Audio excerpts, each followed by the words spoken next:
VK news, राष्ट्र के नाम। मुझे बहुत खुशी है कि अनुप्रिया जी अनेक दिनों से बता रही थी कि मुझे मिर्जापुर आना है।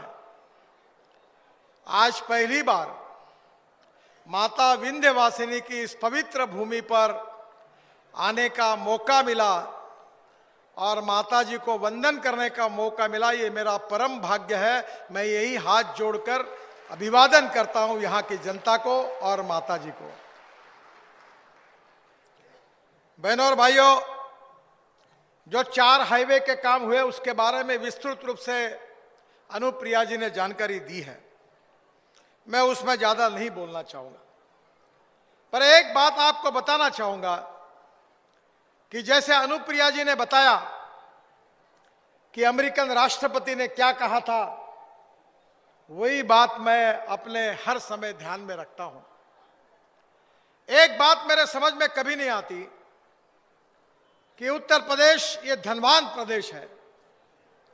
मैं हेलीकॉप्टर से देख रहा था, जहां वहां पानी है, सिंचाई है, गंगा का पानी है। मेरे क्षेत्र में 600 फीट नीचे जाना पड़ता है, योगी जी, पानी का बूंद नहीं मिलता।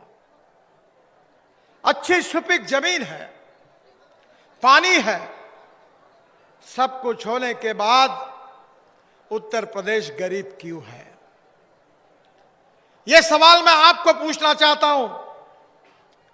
बहनों और भाइयों, अगर सही नेतृत्व है, सही दिशा है, तो क्या हो सकता है? आप सबने इसका अनुभव किया है।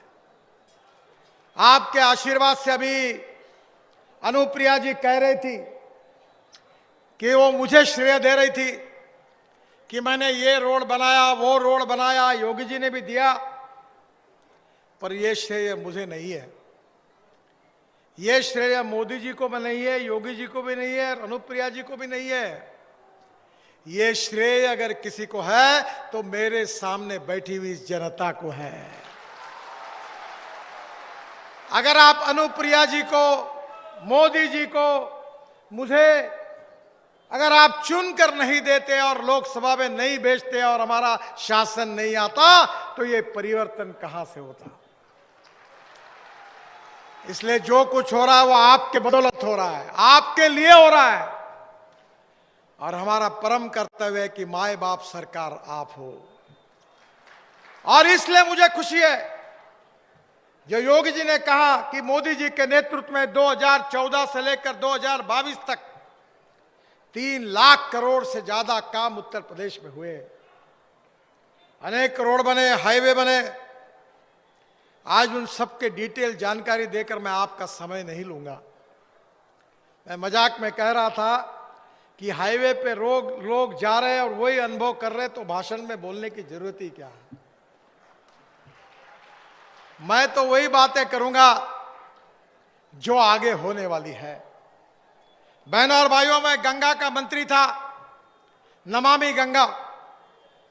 ये मेरा परम भाग्य था कि मुझे गंगा की सेवा करने का अवसर मोदी जी ने दिया।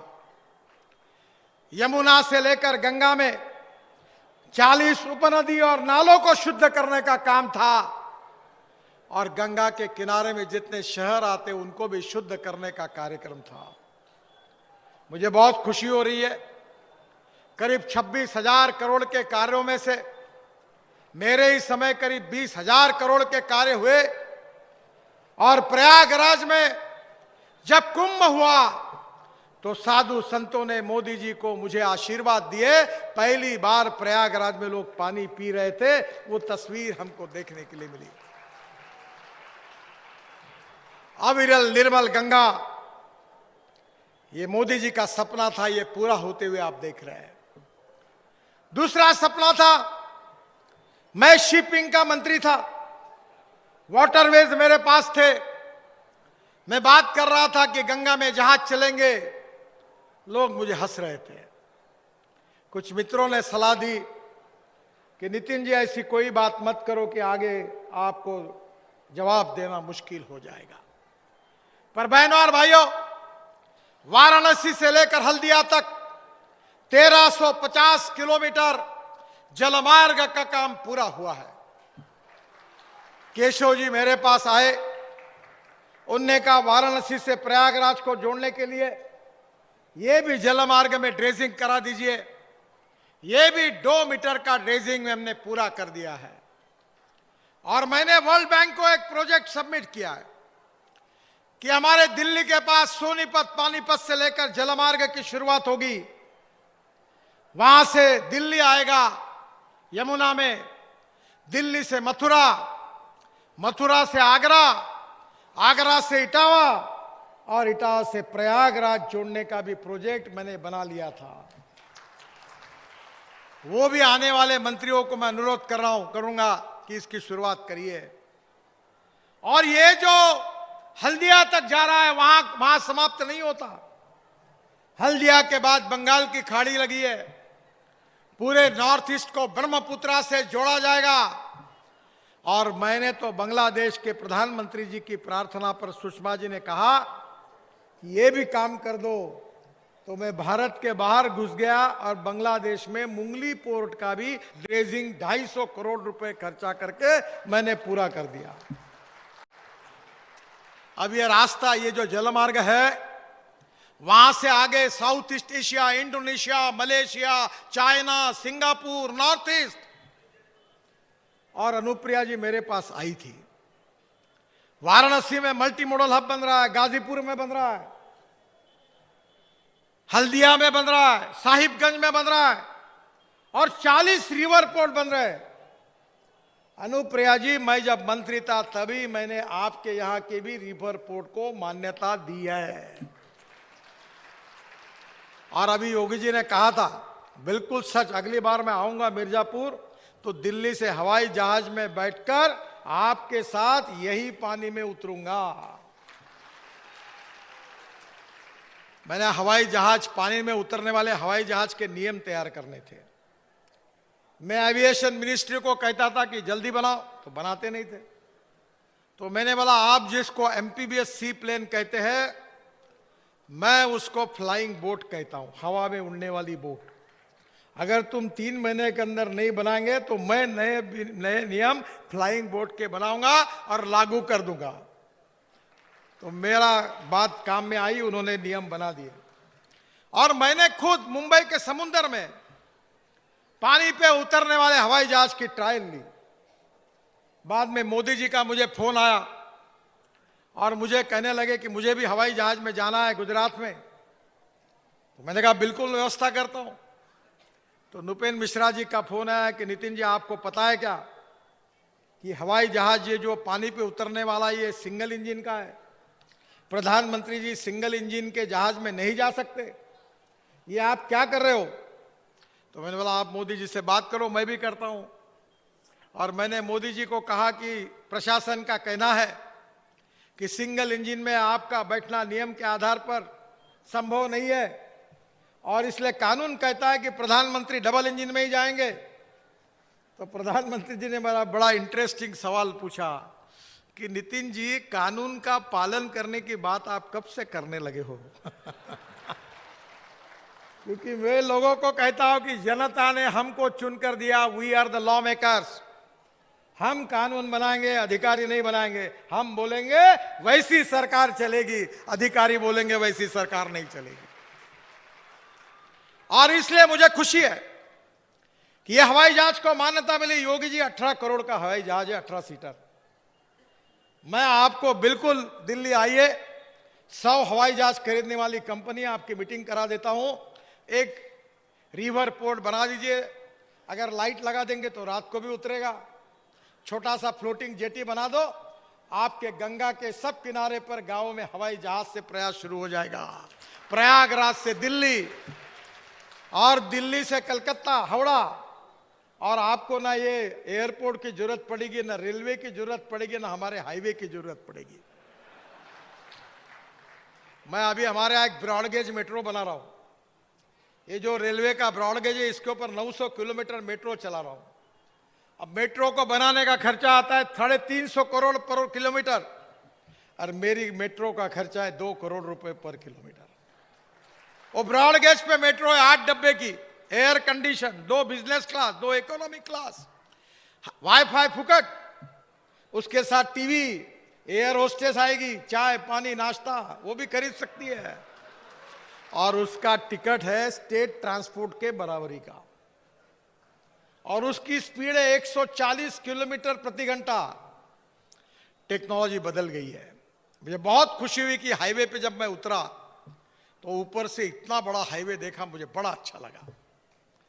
मुझे बहुत खुशी है कि अभी मैं दिल्ली मुंबई हाईवे हम बना रहे, दिल्ली से मुंबई 12 घंटे में। तो हाईवे पे मेरी गाड़ी चल रही थी, मैंने कहा जोर जोर से चलाओ, 180 किलोमीटर प्रति घंटा से गाड़ी चल रही थी। अभी हम मेरठ के हाईवे का मैं 23 तारीख को उद्घाटन कर रहा हूं, दिल्ली से मेरठ। योगी जी आप भी जरूर आइए, जहां जहां आप कहेंगे आप सब जगह आप आमंत्रित हैं। आपके बिना उत्तर प्रदेश में कोई काम पूरा ही नहीं हो सकता।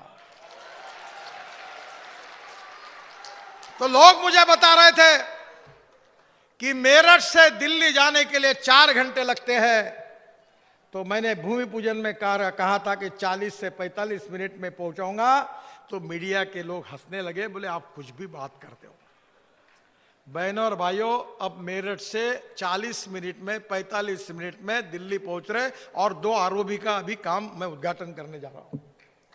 संभव हुआ दिल्ली से देहरादून 2 घंटे में, दिल्ली से हरिद्वार 2 घंटे में, दिल्ली से अमृतसर 4 घंटे में, दिल्ली से कटरा 6 घंटे में, दिल्ली से श्रीनगर 8 घंटे में, और दिल्ली से मुंबई 12 घंटे में, और दिल्ली से जयपुर 2 घंटे में। इस देश की तस्वीर बदल रही है।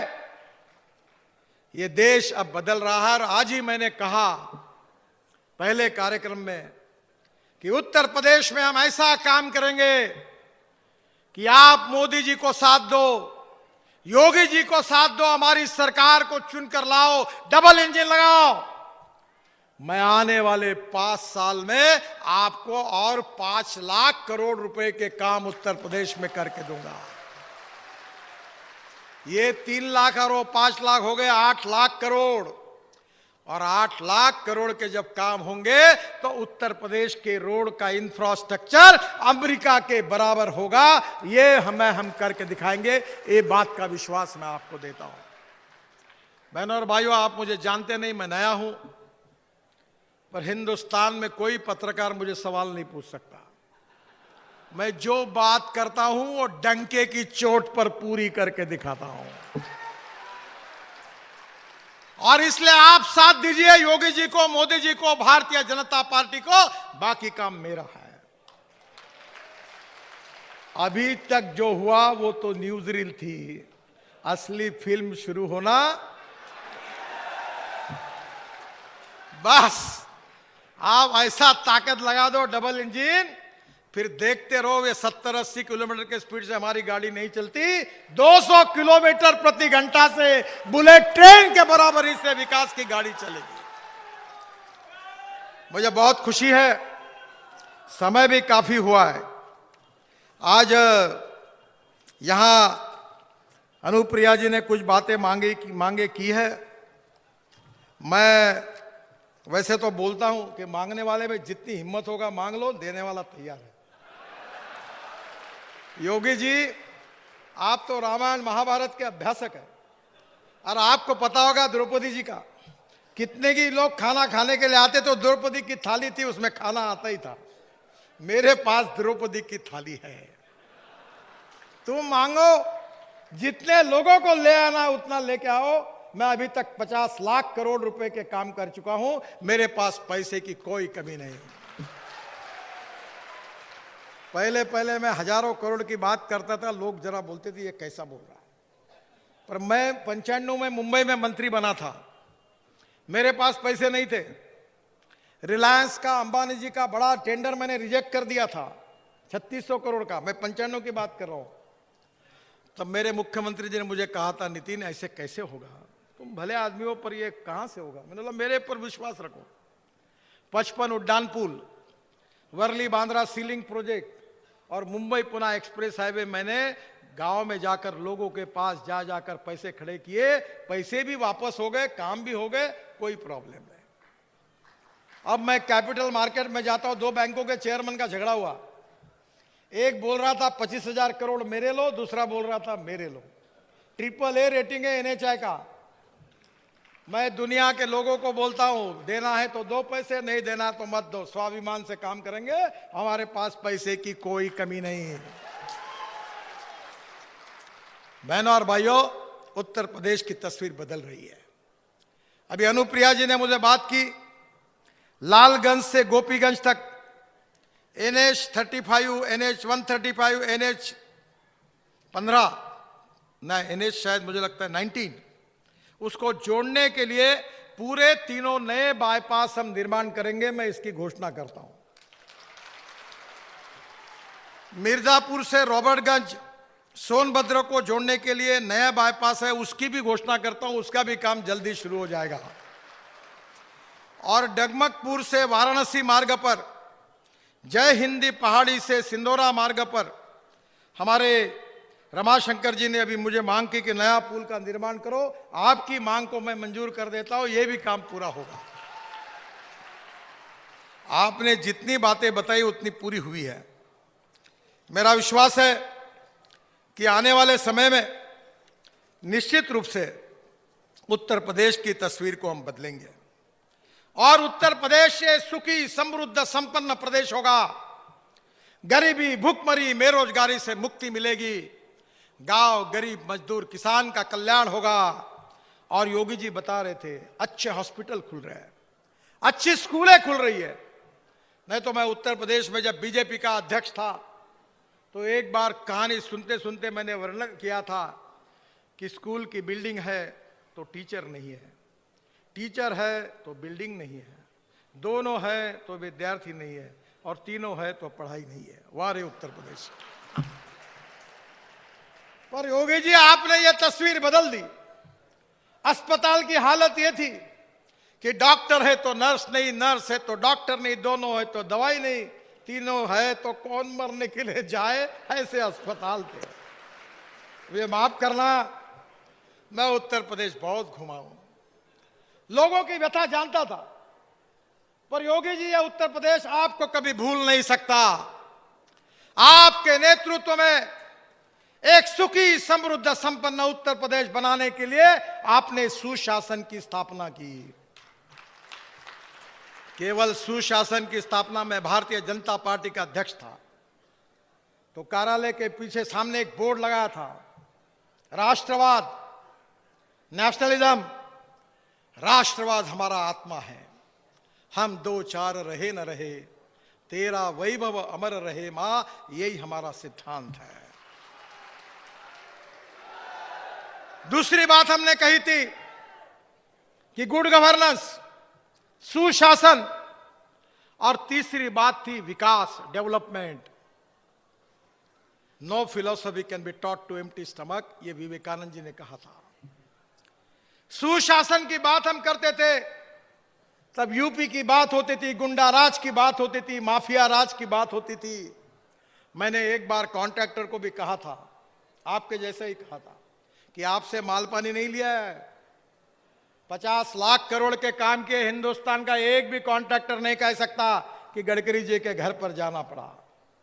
मैंने बोला, ये देश की संपत्ति है, अगर ये रोड ठीक नहीं बनाएंगे तो बुलडोजर के नीचे तुमको जाना पड़ेगा, ये याद रखना। और मुझे खुशी है कि कानून और व्यवस्था को मेंटेन करने के लिए, सुशासन को प्रस्तावित करने के लिए जो माफिया थे, जो गुंडे लोग थे, जो अंडरवर्ल्ड था, जो क्रिमिनल थे, उनको आपने समाप्त करने का काम किया और उत्तर प्रदेश में सुशासन की स्थापना की, राम राज्य की स्थापना की। इसलिए देश की जनता की ओर से, भारत की जनता की ओर से मैं आपका अभिनंदन करता हूं, आपको धन्यवाद देता हूं। राष्ट्रवाद और सुशासन के बाद डेवलपमेंट, वो तो आप देख रहे हैं। मैं आता था 2014 के पहले तो पब्लिक मीटिंग में लाइट चले जाते थे, अंधेरे में, बिजली नहीं थी। आज आप 22 घंटे बिजली दे रहे हैं। बिजली, पानी, रास्ते और कम्युनिकेशन, 4 चीजें जहां होगी वही इन्वेस्टमेंट आती है, और जहां इन्वेस्टमेंट आती है वही रोजगार निर्माण होता है। सही में महात्मा गांधी जी ने जिस राम राज्य की कल्पना की थी, अयोध्या में तो राम मंदिर, भव्य राम मंदिर निर्माण हो रहा है। हमारी सबकी आस्था श्रद्धा का प्रतीक। जिस दिन आपने भूमि पूजन किया, हम टीवी पर देख रहे थे, हमारे आंखों में आंसू थे। कितना संघर्ष करना पड़ा, कितने लोग शहीद हुए, वो सपना पूरा होते हुए देख रहे थे। पर राम मंदिर तो होगा ही, भव्य राम मंदिर होगा। पर उसके साथ साथ आपके नेतृत्व में, मोदी जी के नेतृत्व में उत्तर प्रदेश में राम राज्य का निर्माण होगा। ये और खुशी की बात है। हमारे आज छत्रपति शिवाजी महाराज हमारा दैवत है।